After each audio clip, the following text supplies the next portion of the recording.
Helena woke up every day at 4:42 in the morning. Not because she liked the early hours of the morning, but because life didn't offer her the luxury of sleeping until sunrise.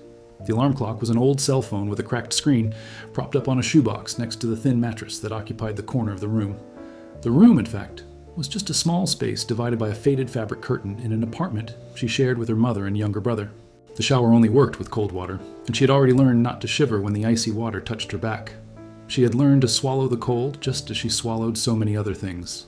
She wore her gray uniform with her name embroidered on the chest, Helena R., and tied her hair in a tight bun that pulled at the skin of her temples. She applied a nude lipstick that her mother had given her on her last birthday and looked in the cracked mirror on the wall. She never thought she was beautiful. Not because she wasn't, but because no one had ever told her that in a way she could believe. Beauty, for Helena, was a word that belonged to another world, to other women, to another life. The 5:15 bus was packed. She was squeezed between tired bodies, clutching her bag to her chest, her eyes fixed on the dirty window. The city was slowly waking up, and the weak morning light painted everything with a golden gray hue that, in another context, might be beautiful. But Helena didn't have time for beauty. She had time to arrive, clock in, and start cleaning. She worked on the 32nd floor of a mirrored building in São Paulo's financial district, the building of Montero Capital, one of the largest investment firms in the country. The service elevator was narrow, smelled of cleaning products, and took almost 3 minutes to go up. 3 minutes in which Helena was alone, in silence, looking at her worn shoes and feeling the weight of yet another day. The executive floor was another universe. Marble floors, glass everywhere, Italian leather armchairs, paintings that cost more than Helena would earn in 10 lifetimes. She wiped the marble with a cloth, every morning, on her knees, careful not to leave marks. She cleaned the meeting tables, organized the magazines that no one read, collected the coffee cups forgotten by executives who didn't even notice her presence. She was invisible, a shadow in a gray uniform that moved silently among men in suits who talked about millions as if they were talking about the weather. The owner of all that was called Rafael Montero. Rafael was 34 years old, with eyes as dark as unsweetened coffee, and a jawline that seemed to have been drawn with a ruler. He was the kind of man who entered a room and changed the atmosphere, not out of sympathy, out of power. He walked as if the ground owed him something, spoke as if every word cost money, and looked at people as if he were constantly deciding whether or not they deserved to be there. Heir to a financial empire built by his grandfather and expanded by his father, Rafael had taken over the company at 28, after his father suffered a stroke that left him confined to a wheelchair. Since then, he had transformed Montero Capital into a relentless profit machine, and himself into a relentless machine of coldness. No one dared call him by his first name. It was always Mr. Montero, or at most, Dr. Rafael for the older employees. The secretaries changed shifts every few months because none of them could stand his temper. The directors dreaded Monday meetings as if they were death sentences. Rafael didn't shout. That was the worst part. He destroyed calmly. His eyes narrowed, his voice dropped to half tone, and his words came out sharp as a scalpel. "Is this the best you can do?" was a phrase that had already made 3 managers cry in the bathroom. Helena never spoke to him. She never needed to. She arrived before him and left after he entered the room. He probably didn't even know she existed, and that was fine. Helena had learned that being invisible was a form of protection. Those who are not seen cannot be harmed, or at least that's what she believed. Everything changed on a Tuesday in March. Helen was cleaning the main meeting room. It was a huge room with a glass table for 20 people and an entire wall of windows overlooking the city. She liked that room, not for its luxury, but for the view. From up there, São Paulo seemed almost beautiful. The building stretched as far as the eye could see, and that morning, the sun streamed through the windows in a way that made the marble shine as if it were alive. Helena was on her knees, mopping the floor near the head of the table when the door opened. Rafael entered, talking on the phone. He didn't look down. He didn't look at her. His black, shiny Italian shoe stepped directly on Helena's hand. The pain was immediate, sharp, as if the bones in her fingers had been crushed. Helena let out a low, involuntary groan and pulled her hand away. Rafael stopped. He looked down as if he had stepped on an insect. His eyes met hers, and for a second, Helena saw something there. Not compassion, not surprise, but irritation, as if her presence on that floor was a nuisance, a logistical failure. He didn't apologize. He didn't offer his hand. He didn't ask if she was okay. He just frowned, said, "Wait a second," on the phone, and looked at her as if expecting an explanation. "You shouldn't be here at this hour," he said. His voice was flat, cold as the marble on which she knelt. Helena felt her face burn, not with anger, but with shame. A shame that came from an old place, a place where she had learned that people like her had no right to occupy the same space as people like him. "Excuse me, sir. I'm leaving now." She gathered the bucket and the cloth with her aching hand, without looking at him, without lifting her eyes, without breathing properly. She left the room with quick, controlled steps, and only when the door closed behind her did she allow the tears to come. Not tears of pain, tears of something she couldn't name, something that had lived inside her for a long time and that the stomp had awakened. In the staff bathroom, she washed her swollen hand with cold water. Her fingers were red and starting to turn purple. Donna Carmem, the cleaning supervisor, appeared in the doorway and looked at Helena's hand with that expression of someone who had seen too much to be surprised. Was it him? Helena did not answer. Helena, I know it was him. It's not the first time someone has left that floor injured. It was nothing, Donna Carmem. He didn't even see I was there. That's the problem, my daughter. Helena went back to work. She cleaned the bathrooms on the 28th floor with a throbbing hand. She waxed the hallways. She emptied trash cans full of coffee cups and crumpled papers. And she didn't stop for a moment, because stopping meant thinking, and thinking meant feeling, and feeling was a luxury Helena couldn't afford. That night, on the bus ride back, she rested her head against the window and closed her eyes. Her hand ached. Her chest ached even more, not because of Rafael Montero, but because of everything he represented. The world's indifference towards those who work in silence. The ease with which certain people walk all over others without even realizing they are there. Helena arrived home and found her mother sitting in the small kitchen peeling potatoes. Dona Aparecida was 56 years old but looked 70. Her hands were calloused, her shoulders hunched, her eyes deep, the kind that showed she had spent her entire life serving. She had been a domestic worker for 30 years in the home of a wealthy family in Morumbi.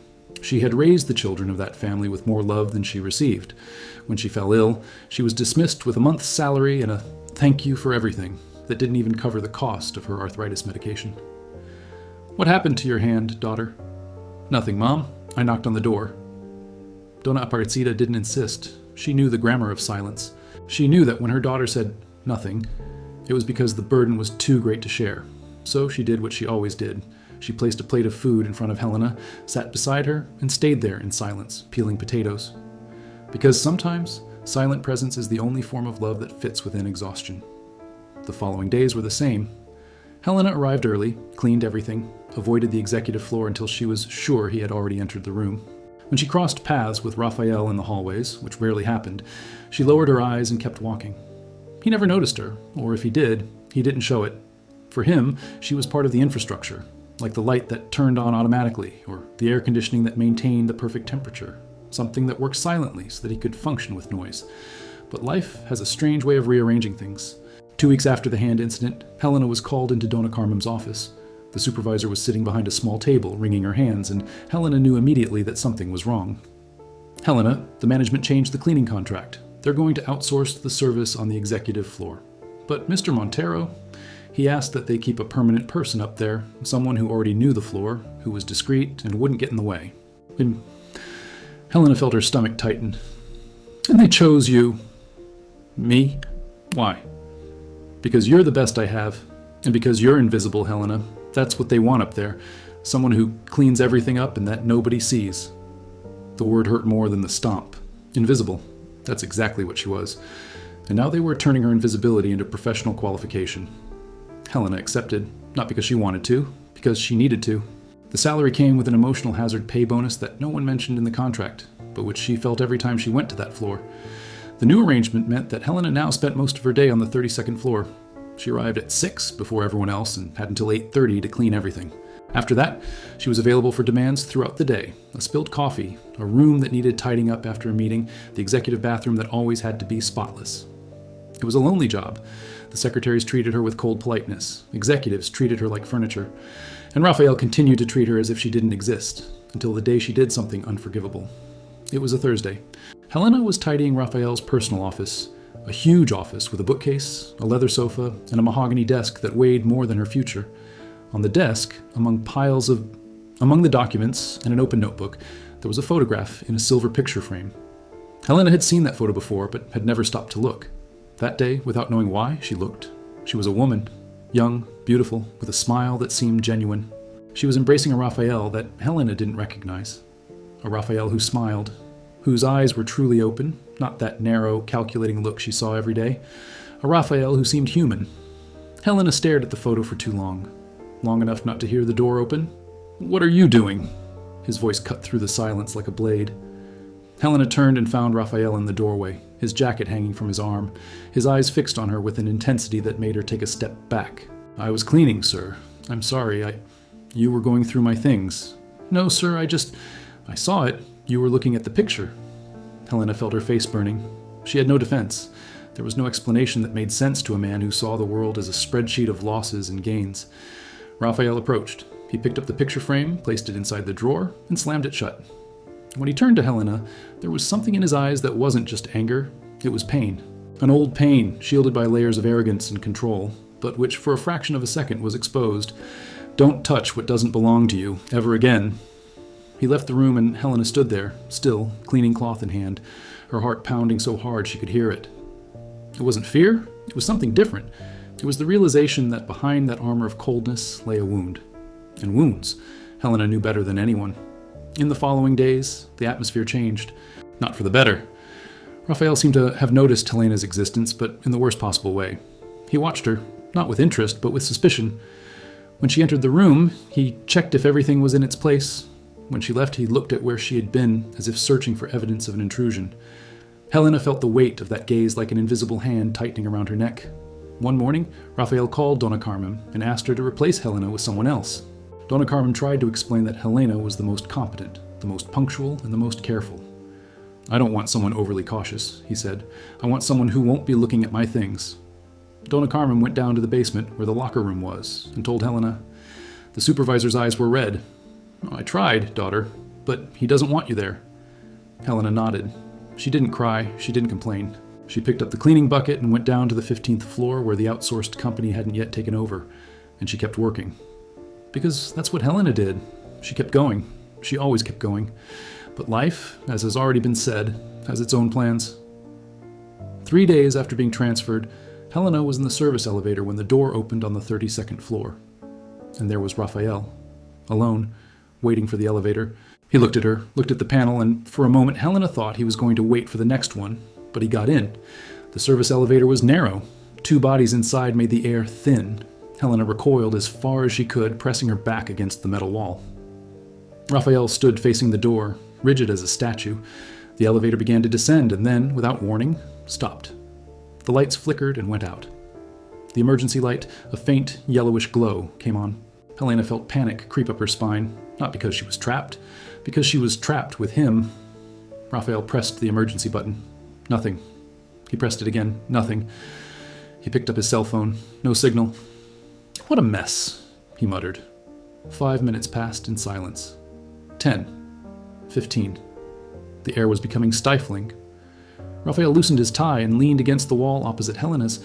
In the minimal space between them, only discomfort could fit. 20 minutes. Helena noticed that Raphael's hands were trembling. Not much. Almost imperceptibly. But she noticed because she had spent her whole life paying attention to details that other people ignored. He was breathing too fast. He swallowed hard repeatedly. His eyes, which were normally so controlled, were moving rapidly, searching for something that wasn't there. Claustrophobia. The man who controlled financial empires with a nod of his head was afraid of enclosed spaces. Helena recognized that fear because her younger brother, Lucas, had the same problem, since childhood. Since they were trapped in their grandmother's building's elevator during a blackout when he was 6 years old. Helena knew what to do, but she also knew he wouldn't want her help. That asking her for help would be a greater humiliation for him than any fall in the financial market. So she did the only thing she could. She started talking. "When I was little, my mother worked in a house in Murrumbee. A huge house with a swimming pool, a garden, and a kitchen bigger than our entire apartment. She would take me with her on the days I didn't have school. I would stay in a small room in the back, drawing. I drew all day long. Beautiful houses, big families, dogs playing in the yard. Everything I didn't have." Raphael didn't answer, but his breathing slowed by a millimeter. "One day my employer's daughter found me drawing. She was my age, about 8 years old. She sat next to me and asked if I could draw her as a princess. I drew her. She loved it. She asked for another, and another. We spent the whole afternoon together, me drawing, her inventing stories for the drawings. It was the best day of my childhood." Helena paused. Raphael's breathing was slower now. "The next day, when I returned, her mother came to talk to my mother. She said that her daughter couldn't play with me anymore, that it wasn't appropriate, that we were different. My mother didn't say anything. She took my hand and led me back to the little room. That night, she cried in the bathroom, thinking I wasn't listening, but I heard her. The silence between them was different now. It wasn't the silence of indifference. It was the silence of someone who is listening. I stopped drawing that day, not because I wanted to, because I understood that certain beautiful things weren't for me. Raphael turned his head toward her. The emergency light cast strange shadows on his face, but Helena could see his eyes. They were different, not exactly open, but less closed. "Why are you telling me this?" he asked. His voice lacked its usual harshness. It had the texture of someone tired of pretending. "Because talking helps when air seems scarce." He was silent for a long moment. Then he said, almost to himself, "I hate this elevator." "I know. How do you know?" "Because I pay attention." Raphael looked at her in a way she couldn't decipher. It wasn't the look of someone evaluating an employee, nor was it the look of someone feeling pity. It was something between surprise and discomfort at being seen by someone who shouldn't have the power to see him. The elevator started working again after 43 minutes. When the doors opened on the ground floor, Raphael got out without saying anything, without thanking anyone, without looking back. And Helena stayed inside for a few more seconds, catching her breath, before heading down to the basement. That night, lying on the thin mattress, with her mother snoring on the other side of the curtain and her brother listening softly to music with headphones, Helena thought of Raphael's face in that elevator, of the trembling of his hands, of his voice that had lost its harshness. She didn't feel pity. Helena didn't have that arrogance. What you felt was recognition. Because pain, regardless of its address, always has the same face. The next day, Helena was called back to the 32nd floor. Donna Carmen delivered the news with a confused expression. "He changed his mind. He wants you back up there." "Did he say why?" "Since when does he explain anything?" Helena went upstairs. The floor was silent, as always. She began cleaning the meeting room, then the hallways, then the bathrooms. When she reached Raphael's office, she hesitated at the door. She took a deep breath. She went in.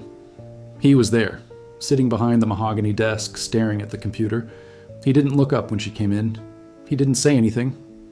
Helena cleaned the room silently with precise and careful movements. When she finished and turned to leave, his voice stopped her. "Helena." It was the first time he had said her name. Not you, not the employee. "Helena." She turned around. "The photo you saw was of my mother." He said this without looking at her. He said it to the computer, to the window, to the air, and before Helena could answer, he added, "She died when I was 16. Helena stood still. She didn't know what to say, not because she lacked words, but because any words would seem too small.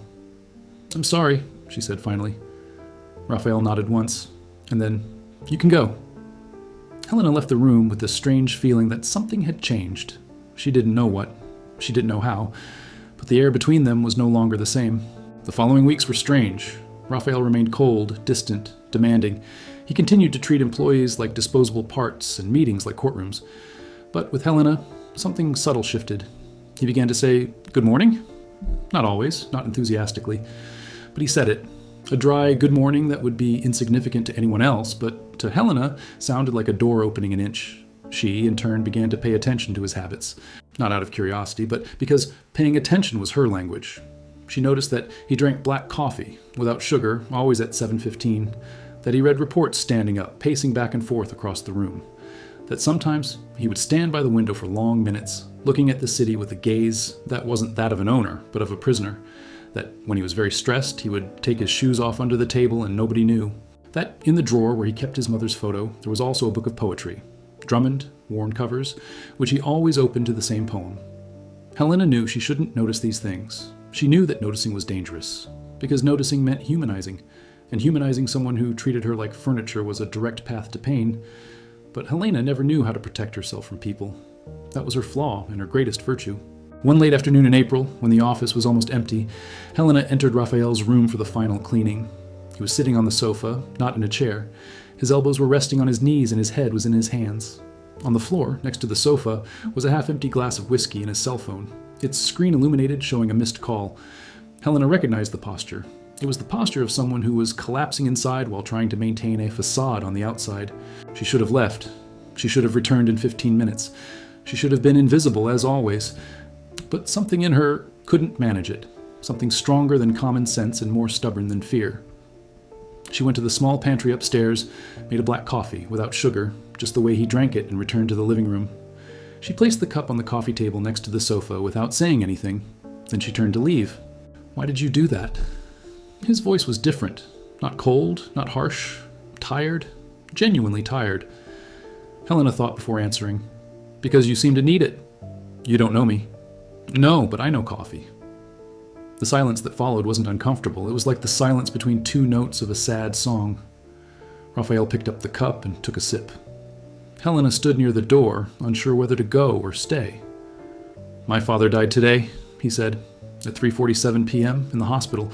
I wasn't there. Helena felt her chest tighten. I was in a meeting, negotiating an $80 million contract. And while I was talking about numbers, my father was dying 20 minutes away. He took another sip of coffee. His hand wasn't trembling this time, but his voice was, he spent 6 years in that wheelchair. 6 years. And do you know how many times I stopped to sit next to him and ask how he was doing? Do you know how many times I left this desk and went to be a son before being president? Helena didn't answer. She didn't need to. None. Not even once would be enough. He put the cup down on the table and ran his hands over his face. And then he did something Helena never expected to see.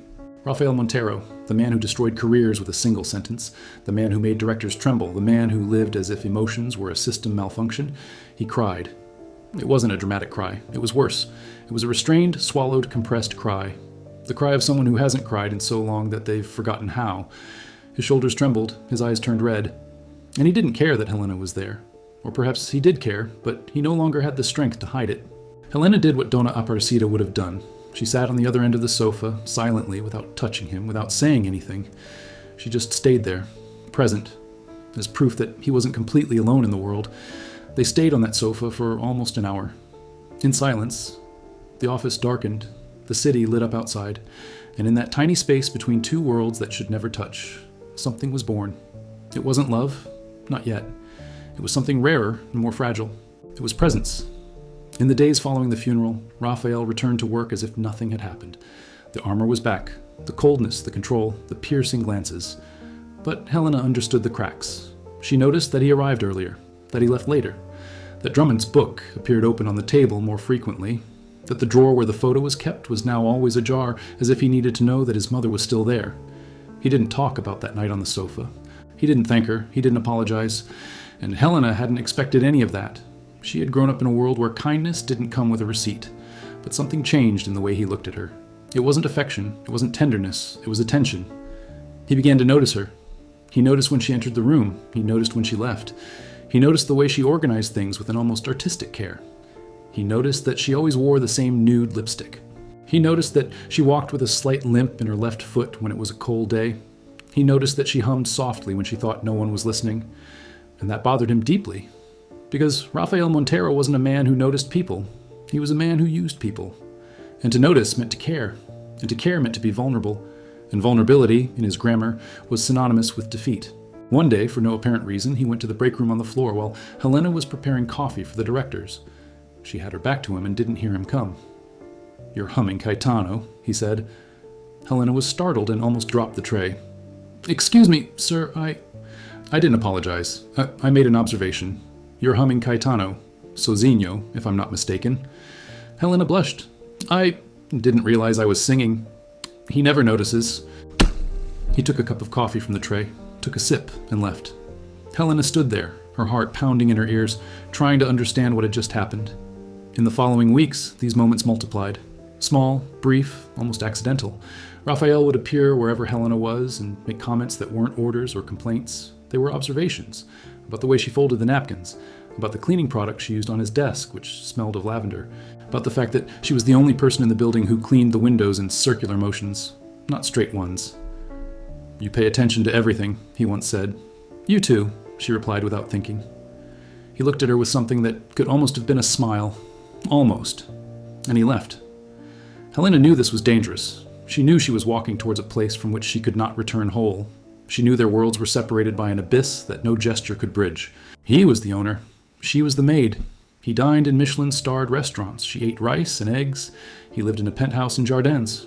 She shared a mattress with dignity. But the human heart does not obey common sense. It never has.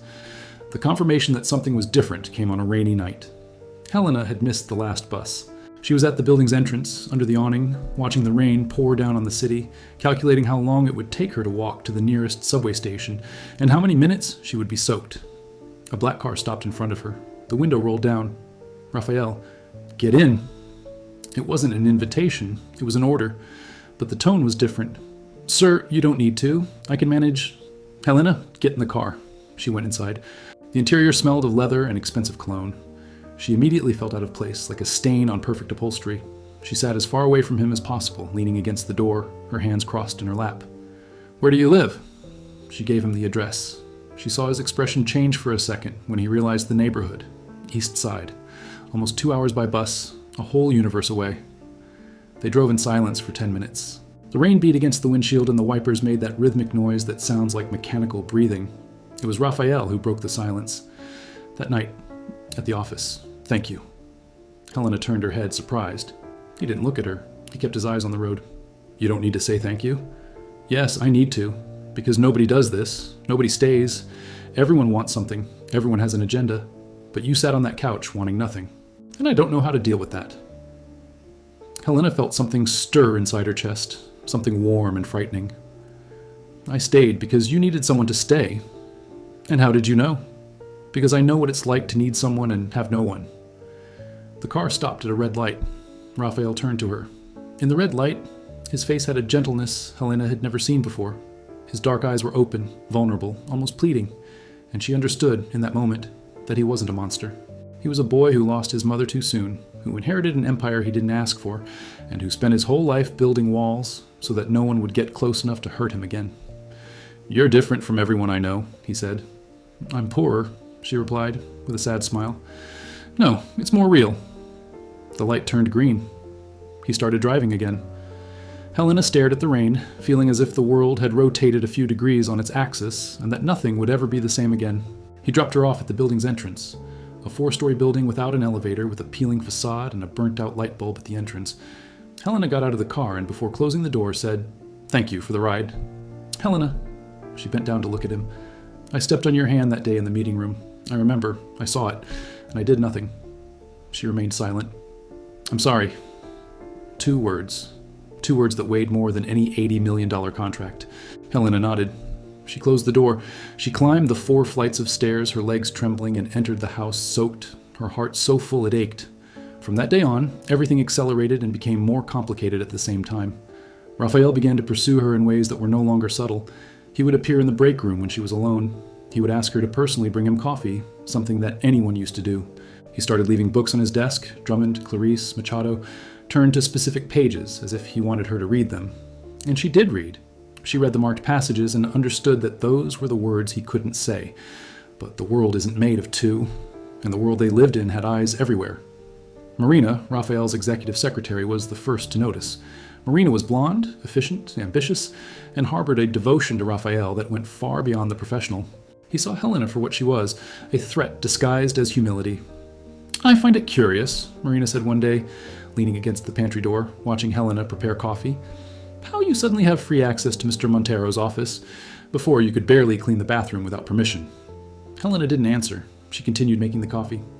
I hope you know your place, Marina continued, because men like him don't look at women like you. If they do, it's fleeting, and when it's gone, the person left on the ground is always the same one. The words struck Helena like stones, not because they were cruel, but because they said aloud what she had been repeating to herself. Every night, that it wasn't real, that it couldn't be, that the chasm between them was too wide for any bridge. But then something happened that changed everything. Helena didn't show up for work on Monday, nor on Tuesday, nor on Wednesday. Mrs. Carmen called and no one answered. On Thursday, finally, Helena answered with a weak voice.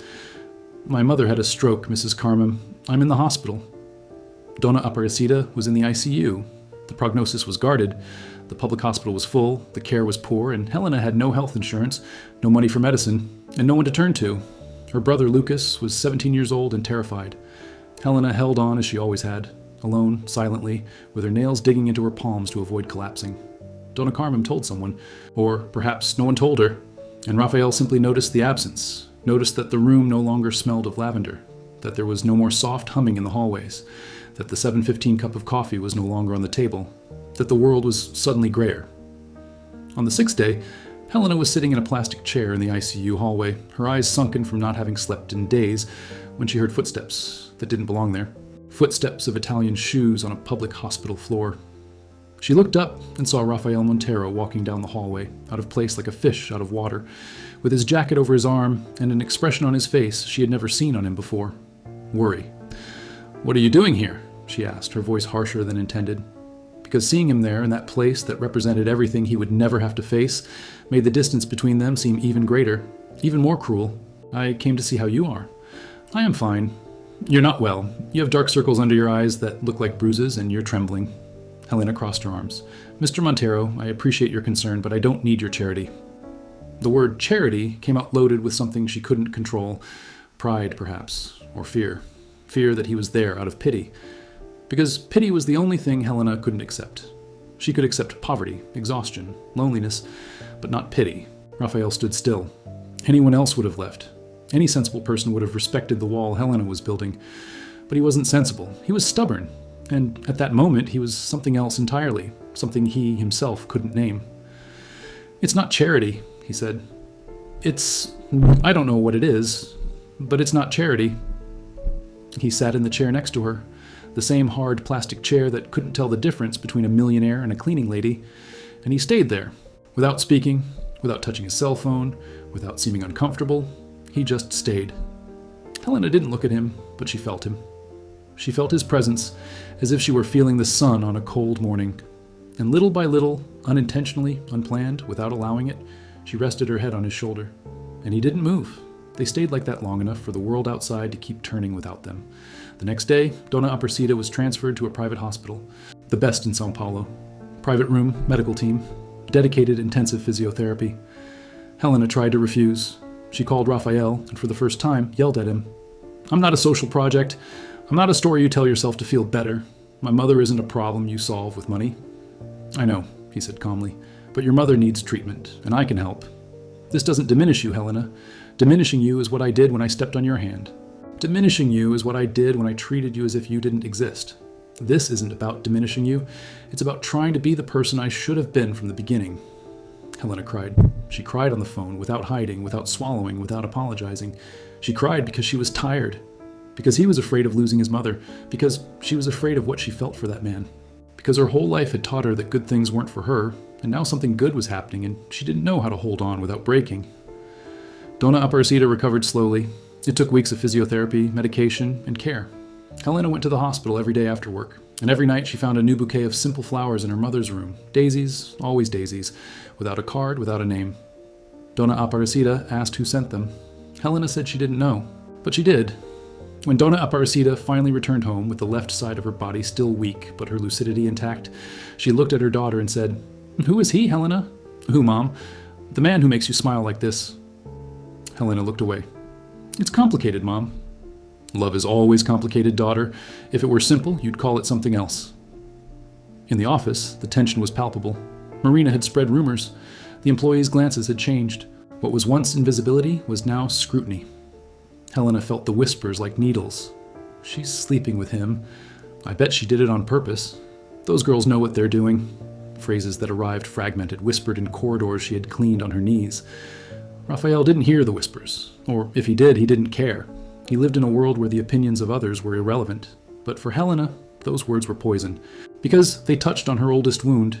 The idea that her worth as a person was always in question, that everything she achieved would automatically be attributed to something other than her own merit. One night, after everyone had left, Helena went to Raphael's room for the final cleaning. He was there, as he had been so many other nights, but this time there was something different. On the table, where documents and reports usually lay, was a sheet of paper, a drawing, a hand-drawn sketch in colored pencil of a princess. Below, written in the careful handwriting of someone who had copied it from somewhere, was a name, Helena. She picked up the paper, her hands trembling. "You said you stopped drawing when you were a child," he said, standing near the window, "because someone told you that beautiful things weren't for you." Helena looked at him. "I don't know how to draw," he continued.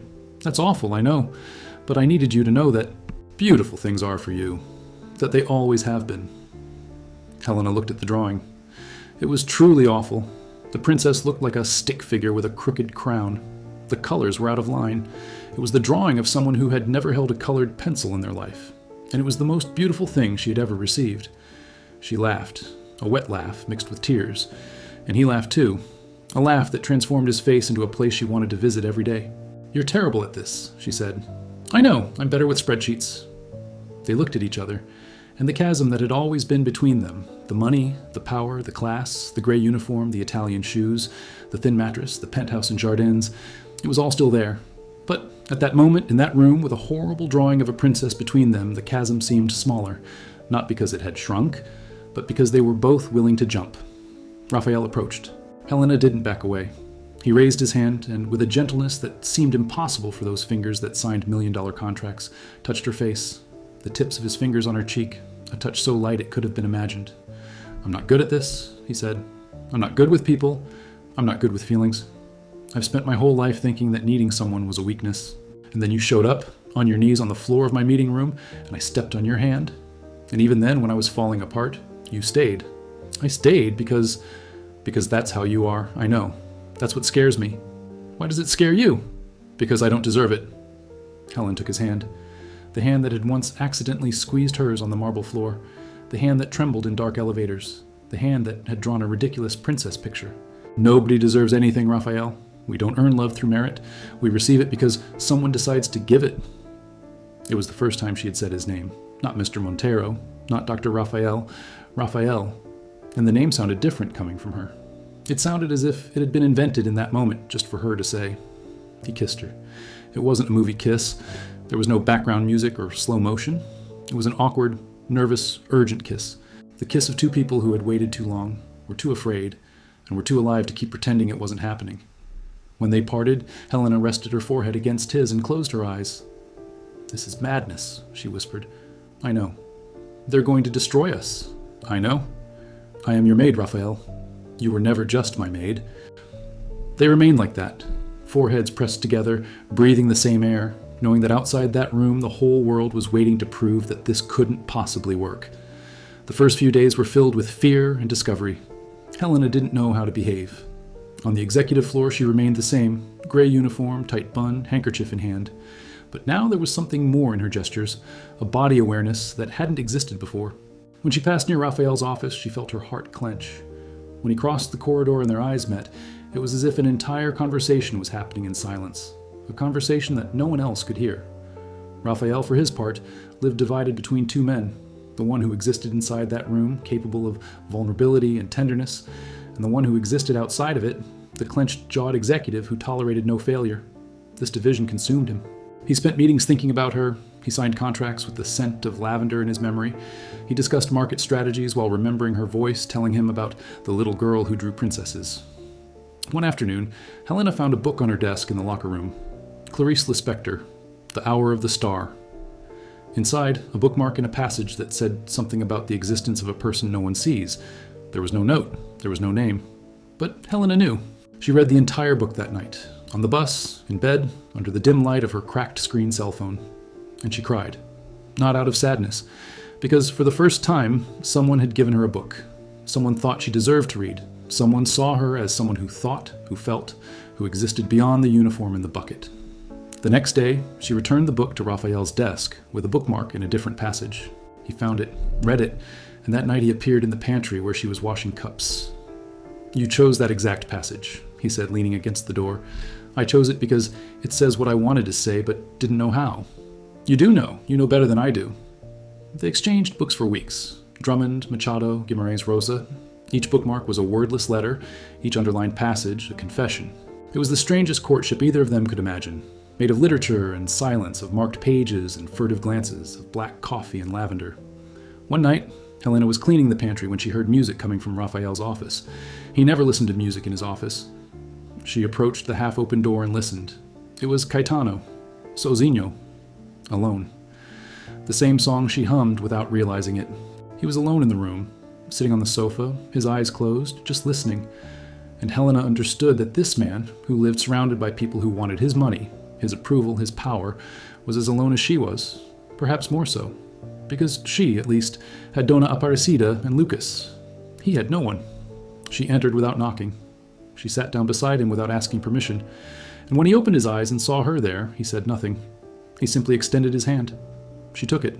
And they remained like that, listening to Caetano sing about loneliness, two hands intertwined in the darkness of a glass and marble office that, for a few minutes, seemed like a place where it was possible to be human.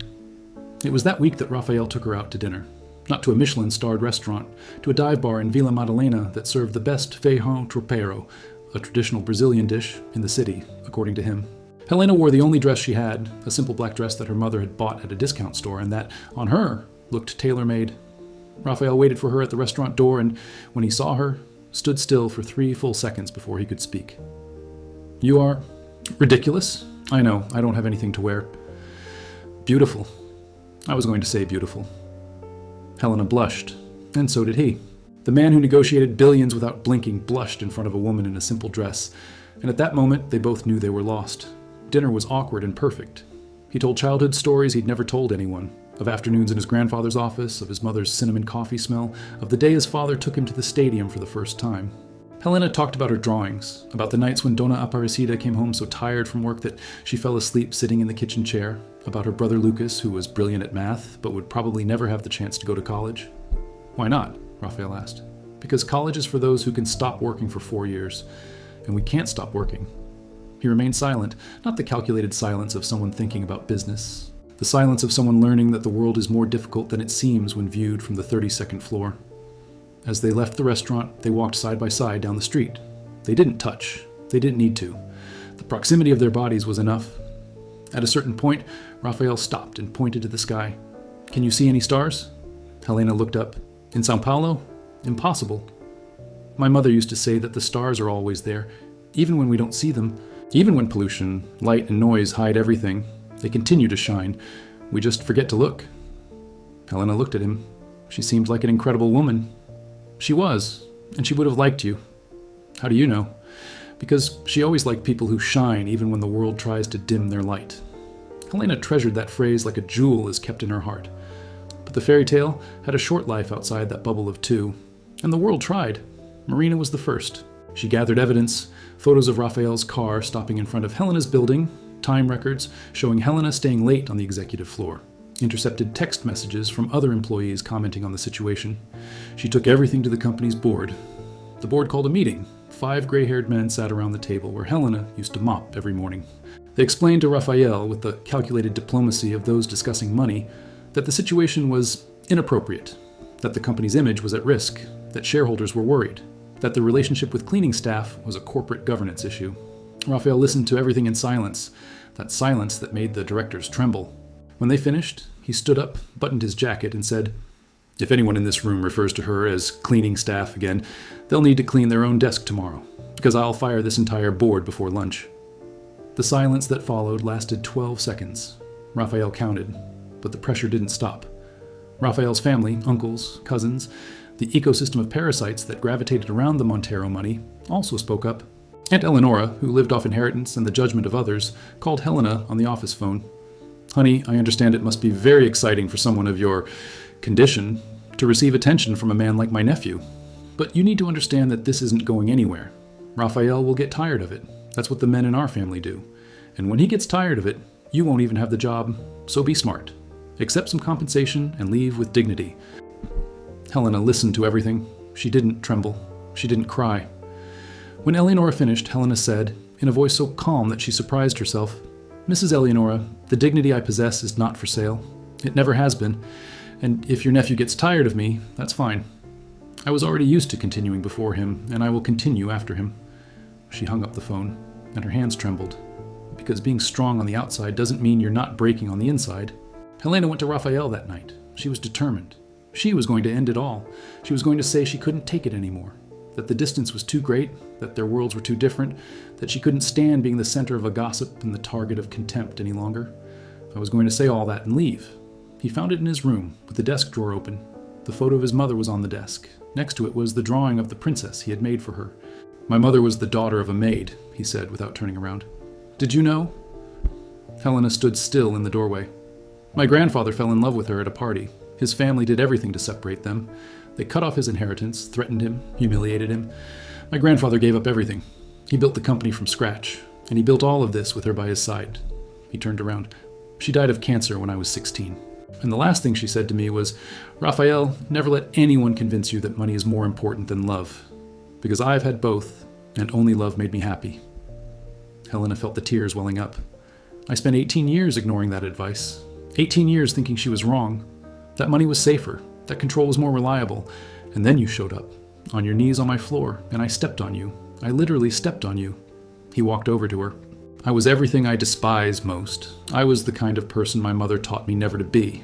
But you stayed. Even after everything. You stayed. Raphael, I know it's difficult. I know the whole world is against us. I know you're scared. I'm scared too. But I'd rather be scared with you than feel safe without you. Helena looked at him. At that man who trampled on people like he trampled on ants, and who was now there, without armor, without a coat, without the mask of power, begging not to be abandoned. And she saw, with a clarity that almost hurt, that he was no different from her, that behind the money and the marble and the Italian shoes, he was just another person afraid of being alone. She didn't break up with him that night, not because it wasn't sensible, but because the human heart, when it finally finds where it belongs, doesn't obey common sense. The following months were the most difficult and the most beautiful of Helena's life. Difficult because the world doesn't forgive those who cross invisible borders.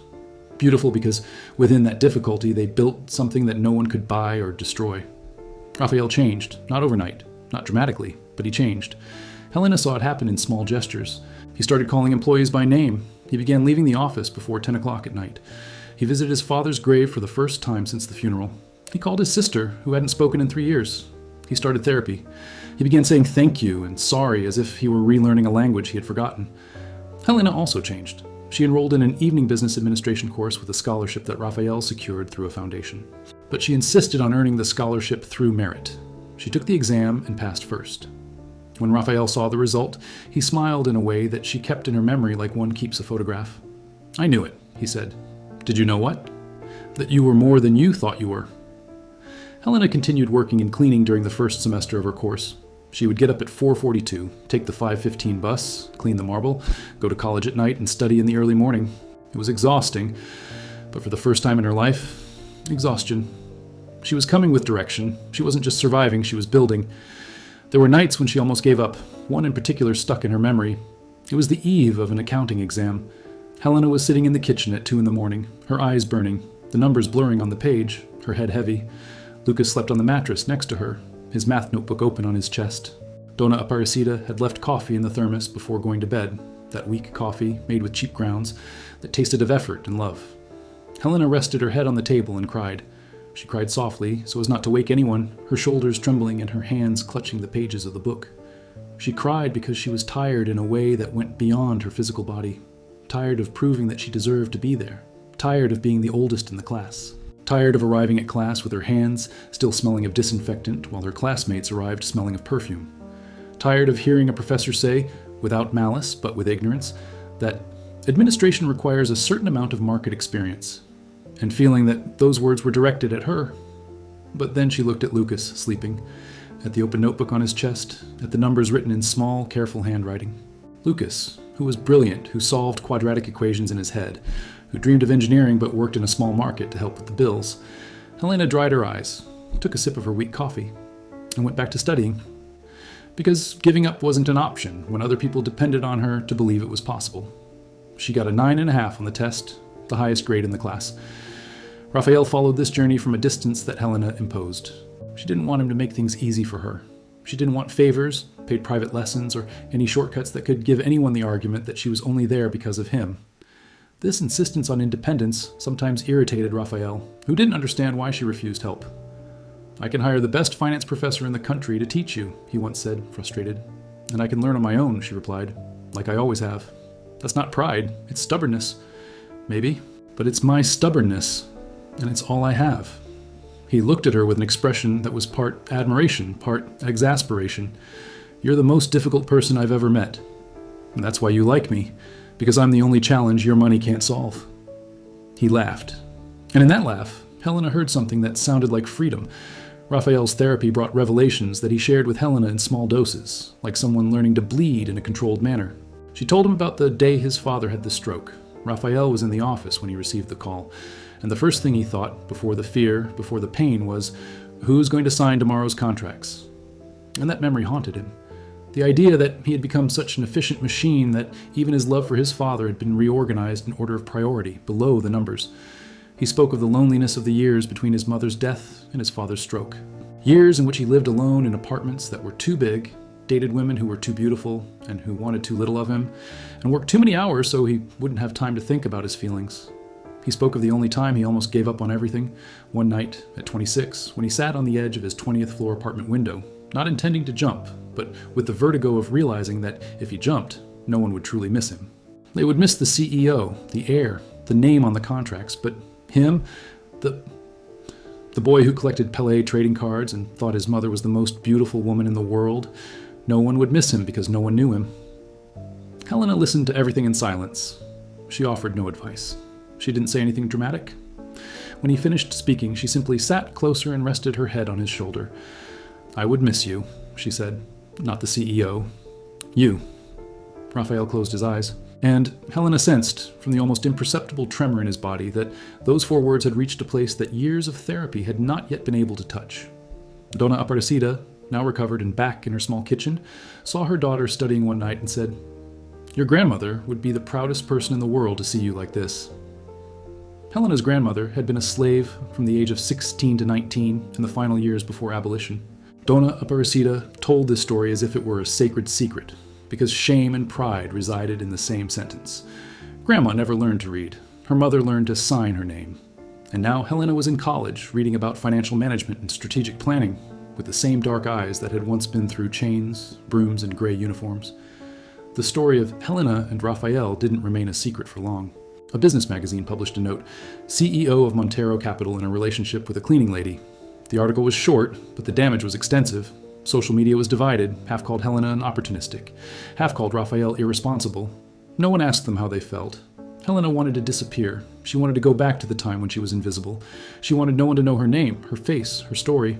But the story, it no longer belonged to her. It had been hijacked by the public, chewed up by other people's opinions, spat out in the form of a headline. Raphael did something no one expected. He called a press conference, not at the company, at the hospital where Dona Aparecida had been admitted. At the overcrowded public hospital where Helena had slept in plastic chairs. He appeared without a jacket. He was wearing a simple shirt, the sleeves rolled up, his eyes tired as if he had spent the night awake thinking about what he was going to say. "You want a statement? Here it is. Helena is the bravest person I've ever met. She wakes up at 4 in the morning every day to clean the floor I walk on. She takes care of her sick mother, supports her family, and still finds time to study and be the best student in her class. I'm rich. She's truly rich. I have money. She has character. If anyone thinks she's with me for my money, it's because they don't understand that there are things money can't create or buy. She could have had anyone. She chose to stay with the idiot who stepped on her toes." A journalist asked, "And what does the company's board say?" Raphael looked directly at the camera. "The board may have an opinion on stocks and dividends, but regarding who I love, that's my opinion." Helena watched that interview from her mother's room on her cell phone with the cracked screen. Dona Aparecida was sitting next to her. "Is that him?" the mother asked. Helena nodded, unable to speak. "He has a good eye. Look how he looks at the camera, like he's looking at you." Helena smiled through her tears. "He's handsome, daughter, but what matters is that he seems genuine, and genuineness, in a man, is the hardest thing to find." Months passed. Helena graduated with honors. On graduation day, when her name was called, she went up on stage in the blue dress her mother had hand-sewn and looked at the audience. In the front row were Dona Aparecida, Lucas, and next to them, Raphael. He was wearing a suit, as always, but the smile on his face was something Helena had taught him, a smile that cost nothing and was worth everything. She couldn't speak. She picked up her diploma, stepped down from the stage, and hugged her mother first, because that's how it should be. And when she finally turned to Raphael, he had red eyes and was holding a bouquet of daisies. "Why daisies?" she asked. "Because they are beautiful and simple, like everything that is true." Helena started working at Montero Capital, not in cleaning, in the strategic planning department. And not because Raphael had given her the job, because she had passed the selection process along with 200 other candidates. The external reviewer, who didn't know who she was, classified her operational restructuring plan as exceptionally original and viable. On her first day in her new job, Helena entered through the main elevator. She wore a gray suit, the color was no coincidence, and shoes that weren't worn. As she passed the meeting room where she had once knelt, she paused for a second and looked at the marble floor. She remembered her throbbing hand, Raphael's cold gaze, the burning shame on her face. and she felt something that was neither resentment nor relief. It was a strange gratitude, because that marble floor, that pain, that trampling, had been part of the path that had brought her there. On the 32nd floor, things were different now. The employees treated her with respect, some genuine, others calculated, but everyone knew that Helena Rodriguez was not someone to be underestimated. Not because she was the boss's wife, but because, in 6 months in the department, she had identified inefficiencies that MBA executives hadn't seen in years.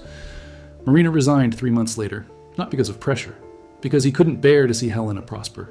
Some people prefer to leave rather than admit they were wrong. Lucas won a full engineering scholarship at Pulley. Helena knew before him. Raphael told her that the foundation had approved it, but that the scholarship was purely based on merit, that the boy had aced the math exam. When Helena told Lucas, the boy stood in the middle of the kitchen, his eyes wide in disbelief. "Sis, are you serious?" "It is serious. I'm going to be an engineer." "Or," Lucas cried, and Helena cried. And Donna Aparecida, who was washing the dishes, dropped her plate in the sink, sat down in a chair, and cried too. 3 people crying in a 6-square-meter kitchen, with pots on the stove and the radio playing Roberto Carlos, because sometimes happiness arrives in such an unexpected way that the body doesn't know how to react in any other way than by wetting its face. That night, Helena called Raphael. "He passed by," she said. "I know, I've already been told." "Thanks." "Well, the scholarship is his, Helena. He earned it." "I know, but thank you for creating the bridge so he could get there." There was silence on the other end of the line. Then, Raphael's voice, lower than usual, "My father would have liked this.